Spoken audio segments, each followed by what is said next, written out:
ডিমাকুচি আৰক্ষী থানাত ULB কেডাৰৰ আত্মসমৰ্পণ। অসম চৰকাৰ আৰু অসম আৰক্ষীৰ কঠোৰ স্থিতিত কলিতো মহৰাৰ উপক্ৰম হৈছে নৱগঠিত ULB নামৰ BTCৰ সশস্ত্ৰ সংগঠনটো। ৰাজ্যত ধাৰাবাহিক বোমা বিস্ফোৰণৰ ভাবুকি দিয়া সংগঠনটোৰ বহু কেডাৰ এতিয়া আৰক্ষীৰ জিম্মাত। কিছুদিন পূৰ্বে বাক্সা ওদালগুৰি সীমান্তত 2 ULB কেডাৰ আৰক্ষীৰ জালত পৰাৰ পিছত বুধবাৰে 12গৰাকীকৈ কেডাৰে ওদালগুৰি আৰক্ষীৰ ওচৰত আত্মসমৰ্পণ কৰে। সশস্ত্ৰ সংগঠনটোৰ 2 এৰিয়া কামাণ্ডাৰ শুক্ৰাম বড়ো আৰু প্ৰিঞ্জিত বড়োৰ নেতৃত্বত বুধবাৰে 12গৰাকীকৈ কেডাৰে জিলাখনৰ ডিমাকুচি আৰক্ষীৰ ওচৰত আত্মসমৰ্পণ কৰে। জানিব পৰা মতে আত্মসমৰ্পণকাৰী ULB কেডাৰ কেইজনে ডিমাকুচি আৰক্ষী থানাৰ অন্তৰ্গত বাদলাপাৰা চাহ বাগিচাৰ সমীপত ওদালগুৰি জিলাৰ উপ আৰক্ষী অধীক্ষক বিদ্যুৎ দাস বড়োৰ তত্বাৱধানত আত্মসমৰ্পণ কৰে। ULB নামৰ সংগঠনটোৰ 12জন কেডাৰ আমাৰ ইয়াতে চাৰেণ্ডাৰ কৰিলে ডিমাকুচিত। তো তেওঁলোকৰ আমি এতিয়া গোটেইখিনি নাম চাম সংগ্ৰহ কৰি আমি এতিয়া গুৱাহাটীলৈ ৰাওনা হ'ম।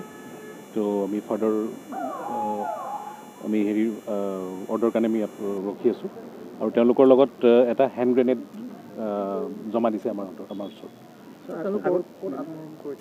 তেওঁলোক বাদলাপাৰা TST ডিমাকুচি। আগতীয়া ইনফৰ্মেশ্যন আছিল নেকি ছাৰ? তেওঁলোকৰ এইটো আমাৰ ছিনিয়ৰ অফিচাৰৰ ওচৰত আছিল।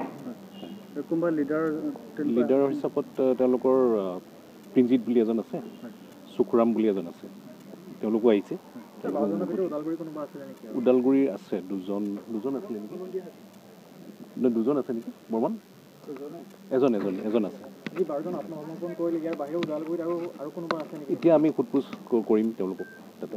তো সদ্যহতে তেওঁলোকে গোটেইখিনিয়ে অহা বুলি কৈছে আৰু কোনো নাই বুলি কৈছে। গোটেইখিনি অহা বুলি কৈছে। ছাছপেক্টটো আমাৰ ওদালগুৰি ডিষ্ট্ৰিক্টত স্পেচিয়েলি আমাৰ একো নাছিলে এনেকুৱা এতিয়ালৈকে। আৰু ৰিকভাৰী হেণ্ড গ্ৰেনেড এটা, অস্ত্ৰ জমা দিয়া নাই তেওঁলোকে।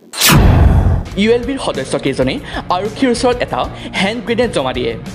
আত্মসমৰ্পণকাৰী মুঠ 12জন ক্ৰমে কোকৰাঝাৰৰ মৰ্দন ব্ৰহ্ম, ধৰ্মাচন্দ্ৰ ব্ৰহ্ম, সুদেন ব্ৰহ্ম, ফুংকা ব্ৰহ্ম, হিৰাম্ব বসুমতাৰী, প্ৰিঞ্জিত বসুমতাৰী, বাক্সাৰ প্ৰেমজনিত বড়ো, শুক্ৰাম বড়ো, কমলা বড়ো, ওদালগুৰিৰ উৎপল দৈমাৰী, ঋতু দৈমাৰী আৰু চিৰাঙৰ লাউগা ব্ৰহ্ম।